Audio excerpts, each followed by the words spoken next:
রাজধানী ঢাকা এখন যেন এক দাবির শহরে পরিণত হয়েছে।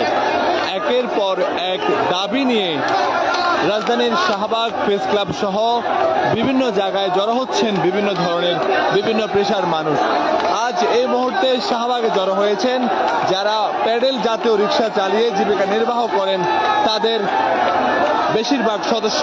তারা বলছেন রাজধানীতে অবাধে যেভাবে অটোরিকশা চলে, ব্যাটারি জাতীয় রিক্সা, সেই রিক্সা চলার ফলে তাদের রুজিতে ভাটা পড়েছে। তারা চাচ্ছেন তাদের যে দাবি, সেই দাবি হচ্ছে রাজধানী ঢাকাতে যাতে কোনো ধরনের অটোরিকশা না চলে।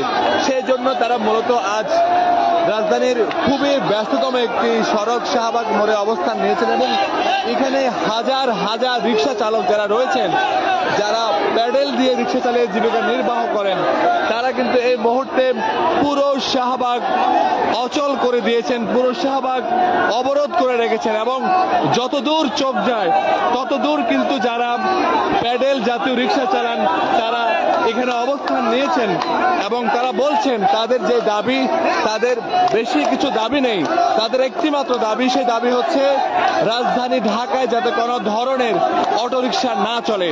এতে করে তাদের জীবিকা নির্বাহ করতে সমস্যা হয়, পরিবার নিয়ে চলতে অসুবিধা হয়। আমরা কথা বলবো কয়েকজনের সাথে।